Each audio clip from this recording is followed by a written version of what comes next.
Yeah, yeah, yeah. I guess that's just more conceptual. My kind of I question is, actually what don't are understand. they? Like, I know they're like a learning rate of sorts, but it's like how much is the learning rate slowing down? That's what it is. Because like our alpha is like an atom is an adaptive learning rate, so beta is basically like how fast can they slow down? Got it. Because like once we're like getting into those minimas, we want to like slow down and decrease. Big steps until you get closer to the bottom, Yeah. and then smaller steps to get better and better. And then you said that you weren't 100% sure about autograd variable. I know that in the stub code that we were given, that says that you want to use autograd.grad. Yeah, so to they do use that. they use a whole different way to pass that loss backward to xhat. And like conceptually, I use this code. This is like how I coded it up. Was my way, and I think it makes more sense and requires less like external packages because they have to like bring in like these other libraries and stuff. But I'm pretty sure this does the exact same thing and it's cleaner. So as long as you zero out your gradients, you're good. Okay. Great. What version of PyTorch are you using? Because didn't they get rid of variable in 1.0? Like it's gone now. You can't use it. It's been deprecated for a while, but I'm just using whatever. Pip3 install torch equals 0.9 point whatever, right? I'm just using whatever. just beware if you're using anything like 1.0 or later, variable's gone now. So Well, it's autograd, so you have to import it. well, the name variable. So variable's been removed. Parameters are the same thing as variables now. So I guess I'm using I'm just using the default code 0.4, 0.1. Yeah. Anyway, just if you're installing the latest version of yourself, I've run into that before when I'm looking Yeah. at using that variable. It's a little confusing to know how to do things that we're doing right here. Right. So this is what where's autograd? From torch import autograd. Yes, autograd's still there, but the variable class is not anymore. It's just So how would you assign that to be? parameter is you use parameter. Parameter. To use variables, but I'm not sure. Not sure how. Yeah, how you big probably that could use that just line of parameter. Anyways, but if you run into problems, that's why. Yeah. If you use collab, there shouldn't be an issue. Yeah. Okay. And then, yeah, make your discriminators and generators. So, any Is there other anything questions? tricky about that? About setting up the discriminator and generator? No, just make sure like your shapes match, you know. We're going from a 100 Z to a 128 by 128, correct? By By 3. By 3. For your generator, and then your discriminator, you're kind of going backwards, but instead of a 1, you're ending up at 100, you're kind of ending up at a 1. Okay. Just one value. And that does look pretty similar to the DC GAN kind of idea of having like smaller but longer, like smaller image size, but more filters, and then larger, less filters, larger, less filters, and then finally like 3 with the size that we want. Yeah. Okay.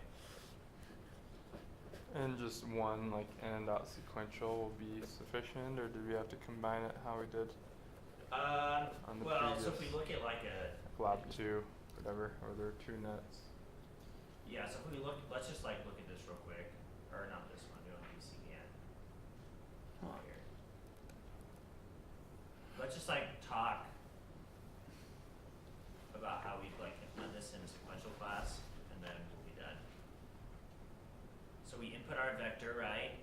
So we pass in z that would be in our forward parameters, right? And then this would be this would be like a linear layer, right? So we go from 100 to 4x4 by 1024, but we treat it like a linear layer because you just have like this really long one, and then you reshape it. Does that make sense? View, Into 4x4 by 1024. And then once you get that guy, you can pass that through a sequential layer, right? So you could say, okay, we have this 4x4 by 1024. We'll send it through a transpose conv 2D with like probably a padding of 1 and a stride of 1, filter size of 3. Because I think that doubles it each time. Okay, another transpose conv 2D. Make sure you pass in how many channels you want. So we come in with 1024, come out with 512. Then the next part of our sequential, it would be a transpose comp, in with the 512, out with the 256. In with 256, out with the 128. And we just keep doing it until we get to 128. Yeah.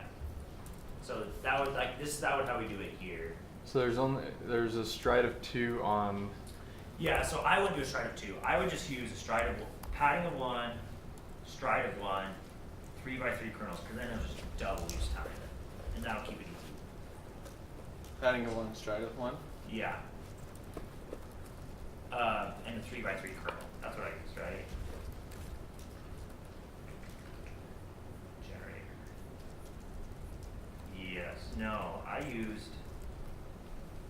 kernel size of 2, stride of 2. That's what doubles it. Kernel size of 2, stride I of think you were thinking of shrinking it. It works both ways, right? Because the one is the transpose convolution, which expands them, Yeah, and it's one the is the That's convolution, the which inverse. So I just was not brings it thinking down. correctly, yeah. So, So do you use a kernel stride? 2, stride 2 will shrink it. Well, we'll double it and shrink it, yep. It'll double the number. It'll double the dimensions, but then it will also shrink the number of filters. Well, you choose the channel size. The Oh. channel. You just choose So that. you're not using what they gave. I'm not using this DC again. I'm using what they said in the specs to use. Oh, okay. Which Yeah. was stride of 1. Stride 1, no, stride 2, kernel size 2, Okay. and a ReLU that's in after the that. spec. Yeah. Well, No, that's not in the spec. It's not in the spec. Well, they say like we use 4 transpose convolution layers. But the kernel size and stride and they don't padding, they don't say that in the say. specs. No. Okay, that's fine. Wait, so did you use padding for yours then? Not in my generator. In my discriminator, I did. Oh, so But I think I'm gonna modify this. I don't think this is a good network. So Your discriminator is just going from the same. you could literally just like flip it around. Yeah. You could just flip it around, and it would. Yeah. I have a different network. It's a little bit different. I think I'm going to modify it because it's not working ideally. But yeah, so you just pass it through like the linear layer, reshape it, then pass it through the sequential layer. That's what I did. Okay. Jack. What's the purpose of critics? That's just to give the critic some chance to train itself and be able to do better. Also, critics and critic are the same thing. Yeah, that's like how many times do we want the discriminator or critic to train? How many steps?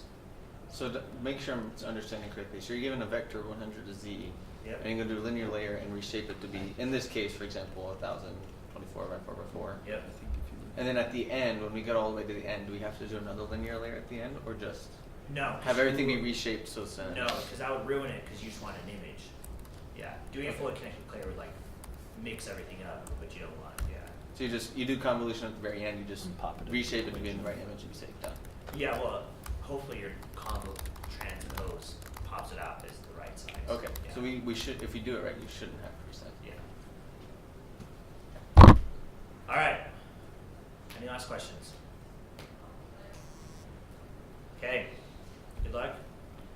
This is not an easy lab, but hopefully I made it easier. Yeah, I think you did. Appreciate it, Greg. Thanks for your help. Thank you.